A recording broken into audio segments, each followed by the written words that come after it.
మేడ్చల్ జిల్లా పోచారం నారాయణ కాలేజ్ వద్ద ఉద్రిక్తత కొనసాగుతోంది. నిన్న విద్యార్థి బలవన్మరణం చేసుకోవడంతో విద్యార్థి బంధువులు ఆందోళన చేపట్టారు. బాధితులకు పలు విద్యార్థి సంఘాలు మద్దతు ప్రకటించాయి. విద్యార్థి బాత్రూంలో జారి పడిపోయాడని నారాయణ కళాశాల యాజమాన్యం తెలిపింది. దీంతో కళాశాల వద్ద బాధితులు పెద్ద ఎత్తున ఆందోళనకు దిగారు. ముందస్తు జాగ్రత్తగా నారాయణ కళాశాల వద్ద భారీగా పోలీసులు మోహరించారు.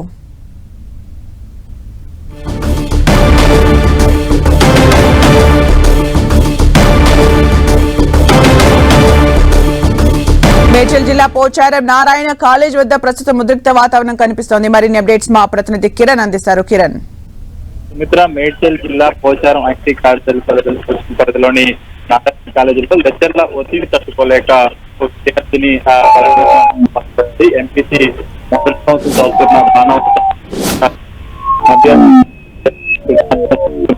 కూడా ఆ విద్యార్థిని పక్కన అప్పటి నుంచి మృతి చెందని చెప్పడంతో ఆ తర్వాత మృతదేహాన్ని పోస్ట్ మార్టం నిమిత్తం గాంధీ హాస్పిటల్ ఎవరికి తెలియకుండా గుట్టు చప్పుడు కాకుండా కూడా అటు పోస్ట్ మార్టం తరలించడంతో ఆ విద్యార్థి తల్లిదండ్రులు కార్యానికి ఫోన్ చేసినా కానీ స్పందించకపోవడంతో ఈ రోజు ఉదయం పెద్ద సంఖ్యలో అక్కడికి విద్యార్థిని తల్లిదండ్రులతో పాటు విద్యార్థి సంఘాలు చేరుకొని ఆందోళన చేపట్టిన పరిస్థితి కనిపిస్తుంది. విద్యార్థులకు ఎలాంటి భరోసా ఇవ్వకుండా కాలేజ్ యాజమాన్యం దాటవేసే ప్రయత్నం చేస్తున్నట్టు కూడా పెద్ద సంఖ్యలో విద్యార్థులతో పాటు విద్యార్థి సంఘం చేరుకోవడంతో కూడా ముందస్తుగా భారీగా పోలీసులు మోహరించారు. ఇటీవల కాలంలో ఇటు వరుసగా హైదరాబాద్ నగరంలోని పలు ప్రైవేటు కాలేజీలకు సంబంధించి కూడా విద్యార్థులు మరణం పాల్పడుతున్న ఘటన నేపథ్యంలో తాజాగా ప్రస్తుతానికైతే ఇటు ఐటీ కారిడార్ పరిధిలోని నారాయణ కాలేజ్ చదువుతున్న ఈ విద్యార్థిని కలుపుకోవడంలో కూడా ప్రస్తుతానికైతే విషాదం నింపినట్టు గమనించి చెప్పుకోవాల్సి ఉంటుంది. ఇక దీనికి సంబంధించి కూడా